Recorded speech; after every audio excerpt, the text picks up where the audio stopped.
So I wanted to take a minute, um, just remember somebody who passed away. It was 10 years ago, yesterday actually. Um, the nature boy, Buddy Landel.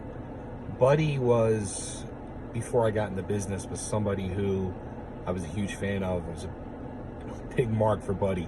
I thought he just had something about him. He was like a different nature. He was just a total wise ass nature boy. And when I first saw Buddy, when he came in the NWA in the mid 80s, they had did like a video segment on him coming in, and they were playing like Motley Crue or something in the video. So I was like, I connected to him right away because he was a younger, bratty, snot-nosed, wise-ass nature boy. Fast forward 5-6 years later, I get involved in the business and going to Tri-State Wrestling Alliance school, having problems in the school, doing things. And Joel Goodhart, who at that point I was seriously considering quitting wrestling school. Joel would not allow me to quit, and he surprised me one day, and he brought Paul Orndorff and Buddy Landel to the wrestling school to work with me.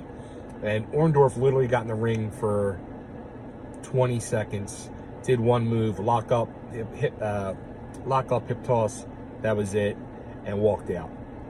Buddy was like, fuck that guy. And he got in the ring and worked a match with me. And from that day forward, in 1991, we became friends. He gave me his phone number. We would talk on the phone often. Whenever he came to work for Joel, I'd see him. Then when Joel closed up, I went down to Smoky Mountain in Knoxville, Tennessee to see him for the Super Bowl of wrestling. And when he was getting to work Shawn Michaels. And at that point, he had signed his WWE contract.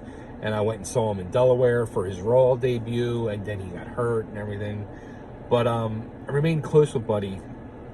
And even when I was promoting shows in early 2000s, I had brought him in. And he spent the weekend at my house. And it was one of the craziest, most chaotic weekends of my life. It was very drug and alcohol induced weekend. And after 3 days, he got in on Friday, and that Monday, after those 3 days of complete craziness, and at that point I was like really fed up and done with him.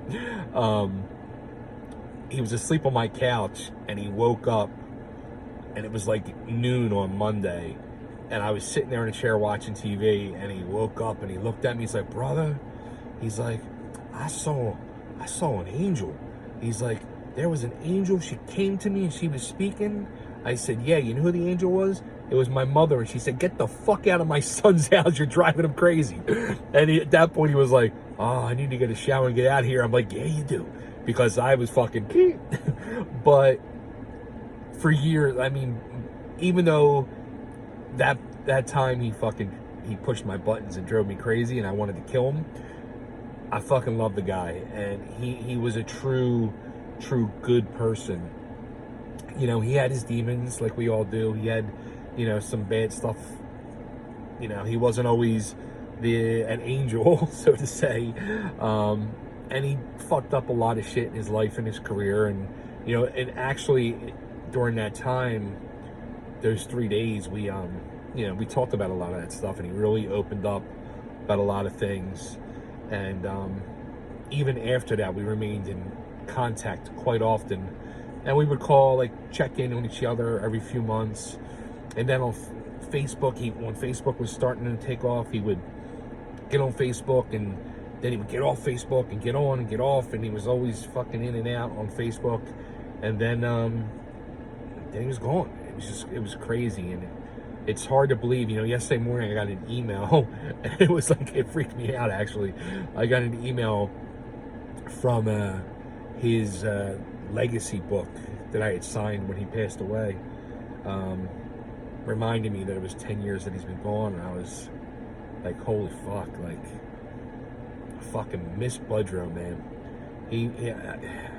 It would have been truly nice, probably still crazy after all these years, but it would be really nice to have him at the TWA one and done. He was another one that really needed to be there, should have been there, like Larry Winters and others.